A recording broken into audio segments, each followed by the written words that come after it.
ভাতা কখন দেয়? যখন কোনো পে কমিশন গঠন না হয় তখন আসে মহার্ঘ ভাতার প্রশ্ন।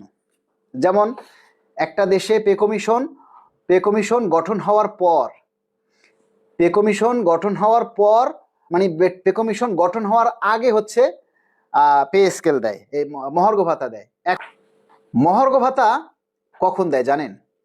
যখন পে কমিশন হয় না, গঠন হওয়ার আগে মহার্ঘ ভাতা দেয়া হয়। তো পে কমিশন গঠন হয়েছে, পে কমিশন গঠন হওয়ার পর এখন কি শোনা যাচ্ছে? আচ্ছা, শোনা যাচ্ছে। পে কমিশন গঠন হওয়ার পর রিপোর্ট জমা হওয়ার সময় হয়ে গেছে, এখন বলে সরকার মহার্ঘ ভাতা দিবে। সরকার থেকে কি এরকমের নির্ভরযোগ্য অর্থ উপদেষ্টা বা অর্থ সচিব বা অন্য কেউ কি এরকমের কোনো ঘোষণা দিছে সরাসরি?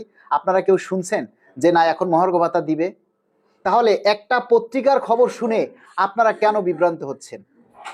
আমি শুধু আপনাদের কাছে এই প্রশ্নটা করতে চাই যে একটা পত্রিকার কথা শুনে আপনারা কেন মহার্ঘ ভাতা নিয়ে আপনারা বিভ্রান্ত হচ্ছেন? কেন ধরে নিচ্ছেন যে সরকার মহার্ঘ ভাতা দিবে? সরকার থেকে সরকারের নির্ভরযোগ্য কোনো তথ্য বা কোনো ব্যক্তি কি বলছে যে আমরা মহার্ঘ ভাতা দিব? এই সময়ে দেয়নি, এরকম কোনো ঘোষণা আমরা শুনিনি। তাহলে যেইখানে বাংলাদেশের যে পত্রিকাগুলি, অনলাইন পত্রিকা বলেন আর যে পত্রিকাই বলেন, এখন এগুলি প্রতি ঘন্টায় ঘন্টায় তাদের নিউজের হেডলাইন চেঞ্জ করে, যারা নিজের চরিত্র বদল করে, হেডলাইন চেঞ্জ করা, নিউজ পেপারের চরিত্র বদল করা, তাহলে তাদের কাছ থেকে আপনি কি আশা করেন? তারা আপনাকে একটা সঠিক সংবাদ দিবে? আপনি দেখেন ম্যাক্সিমাম সংবাদগুলোর প্রথমে একটা দুইটা লাইন বলে, তারপরে দেখবেন যে সব আগের কথা, সব আগের নিউজগুলি দেয়া থাকে। তাহলে কেন আপনারা এই সংবাদপত্রের নিউজে আপনারা বিভ্রান্ত হচ্ছেন, আর কেন সেই সংবাদপত্রের নিউজগুলি আপনারা প্রচার করেন? আমরা আপনাদেরকে অনুরোধ করেছি যে ভাই আপনারা প্রত্যেকের ফেসবুক আইডি থেকে দাবি করুন, দাবির কথাগুলি প্রচার করুন, কিন্তু আপনারা কেউ সেটা করছেন না। নিজের আইডি থেকে, নিজের ফেসবুক থেকে আপনারা কেউ কিন্তু এই পে স্কেলের দাবির কথাগুলি আপনারা প্রচার করেন না। আপনারা সংবাদপত্রে কান দেন, সংবাদপত্রে কি একটা বলে সেটা শুনেই আপনারা সবাই হতাশ হয়ে যান। ওরে ভাই, হতাশ হওয়ার কোনো সুযোগ নাই। সরকার যদি পে স্কেল নাও দেয় তবুও আমরা হতাশ নই, কারণ পে স্কেল আজ না হয় কাল দিবে, কাল না হয় পরশু দিবে। আমরা যেহেতু 10 বছর অপেক্ষা করতে পারছি, 10 বছর ক্ষুধার সাথে যেহেতু আমরা পাঞ্জা লড়ে বেঁচে আছি, আরো যদি 2 বছর পরেও যদি পে স্কেল হয় তাও আমরা লড়তে পারবো। কেন? আমরা বাঙালি, আমরা বাঙালি, আমরা ক্ষুধার সাথে লড়তে জানি, আমরা ক্ষুধা দারিদ্র্যের সাথে যুদ্ধ করে বাঁচতে জানি। কিন্তু বিষয়টা হচ্ছে আমাদের খুব কষ্ট হয়, পে স্কেল না দিলে আমাদের খুব কষ্ট হবে, কিন্তু আমরা কেউ মরে যাব না, কেউই আপনার মরে যাবেন না। কষ্ট হবে, হ্যাঁ, হাজার কষ্ট হবে, কিন্তু কেউ কিন্তু মরে যাবেন না। আর পে স্কেল দিতেই হবে, আজ নয়তো কাল, কাল নয়তো পরশু, এবছর নয়তো আগামী বছর দিতেই হবে, কেননা পে কমিশন গঠন হয়েছে। আর পে কমিশন যেহেতু গঠন হয়েছে, পে স্কেল অবশ্যই দিতে হবে। আচ্ছা, এমডি তুষার লিখেছেন তাহলে 20% মহার্ঘ ভাতা কেন হতে চাইলো?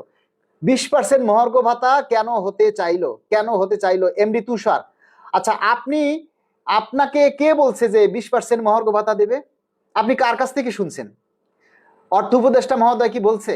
প্রধান উপদেষ্টা মহোদয় কি বলছে? নাকি অর্থ সচিব মহোদয় বলছে যে আপনাকে ভাতা দিবে? আপনি কার কাছ থেকে শুনলেন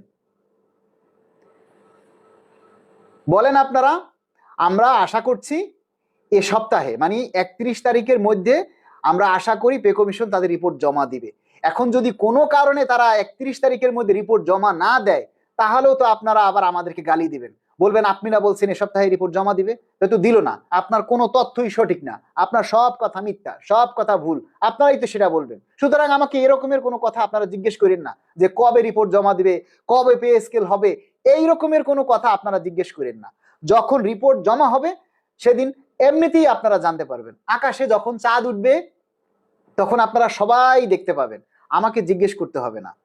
আমরা যে সোর্স মোতাবেক জানি, যতটুকু তথ্য আমরা জানি সেই মোতাবেক আমরা জানি এই 31 তারিখের মধ্যে জমা হবে। এখন কোনো কারণে যদি তারা 31 তারিখের মধ্যে জমা দিতে না পারে, তাহলে আমরা কি করব? কিছু করার আছে বলেন? তাহলে এই আপডেট জেনে আপনারা কি করবেন? আপডেট জানার দরকার নাই, আপনারা পে স্কেলের নিয়ে কথা বলুন, আপনারা সবাই পে স্কেলের দাবিটা প্রচার করুন। এখন তফসিল ঘোষণা হয়ে গেছে, নির্বাচনী প্রচার প্রচারণা সারা দেশে চলছে। এই মুহূর্তে রাস্তায় আন্দোলন নিয়ে নামলে পাবলিক পেদাবে, আপনাদেরকে পুলিশের মারা দরকার নাই, পাবলিকই আপনাদেরকে পেদাবে। তো সুতরাং সব সময় সব কাজ করা যায় না।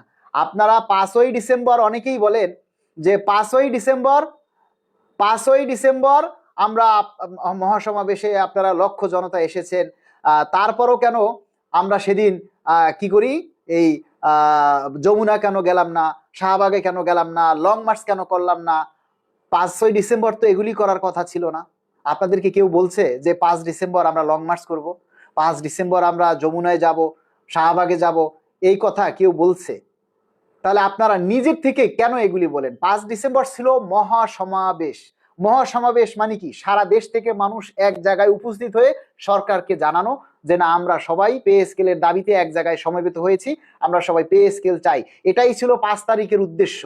5 তারিখে এটা উদ্দেশ্য ছিল না যে আমরা রাজপথ ভেঙে ফেলাবো, আমরা অমুক জায়গায় যাব, তমুক জায়গায় যাব, লং মার্চ করব।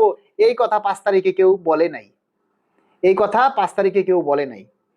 সুতরাং আপনারা নিজেরা যা ভাবেন তাই আপনারা বলেন, তাই আমাদেরকে চাপিয়ে দেন। জমা হবে, আমরা একটা সোর্স, একবারে নির্ভরযোগ্য সোর্সের মাধ্যমে জানতে পারলাম যে এই 31শে ডিসেম্বরের মধ্যেই পে কমিশনের রিপোর্ট জমা হবে। এটা হচ্ছে একটা নির্ভরযোগ্য সোর্সের মোতাবেক আমাদের কথা জানা সত্ত্বে যে 31শে ডিসেম্বরের মধ্যেই পে কমিশনের রিপোর্ট জমা হবে। এখন যদি 31শে ডিসেম্বরের মধ্যে রিপোর্ট পে কমিশন জমা না দেয়, তাহলে আমাদের কি কিছু করার আছে?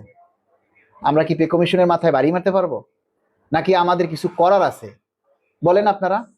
এখন আমরা যতটা শুনি, যতটুকু জানতে পারি সেটাই আপনাদেরকে বলি। আমি তো বলতে পারবো না যে আমি কার সাথে কার কাছ থেকে শুনছি, সোর্স কি, সূত্র কি, এত কিছু তো আপনাদেরকে বলতে পারবো না। আমরা আশাবাদী, আমরাও পে স্কেল চাই, তাই না? আমরা আশাবাদী। আশাবাদী মানে কি? আমরা আশা করছি এই তারিখে হবে। এখন যদি না হয় তাহলে আমরা কি করতে পারি বলেন? সরকার অলায়েস সরকার, সরকারের নিয়ম নীতি মেনেই তারপরে আপনাকে দাবি দেওয়া করতে হবে।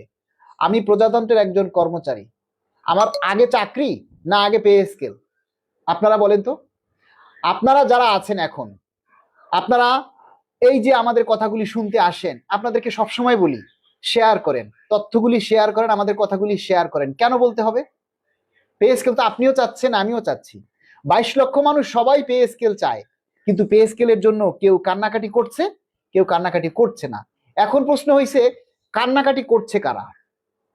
যাদের অবৈধ আয় নাই, যারা নিতান্তই ভালো মানুষ, সৎভাবে উপার্জন করে, তারাই শুধু পে স্কেল বলে কথা বলে। আর যারা অসভ্য জানোয়ারের বাচ্চা, মনে করেন অবৈধ ইনকাম আছে, বংশ মর্যাদা নাই, পরিচয় নাই, এরাই দেখবেন মানুষের ভালোটা সহ্য করতে পারে না। তারা বিভিন্ন ইনসাল্টমূলক কথা বলে, বিভিন্নভাবে আপনাকে অপদস্থ করে কথা বলবে। আমি ভিউ ব্যবসায়ী, আমি সুইপার, আমি মজুর। আপনি যা কিছু বলেন তাতে কি আমি সুইপার হয়ে যাব? আমি নবম গ্রেডে চাকরি করি, আমি নবম গ্রেডেই থাকবো।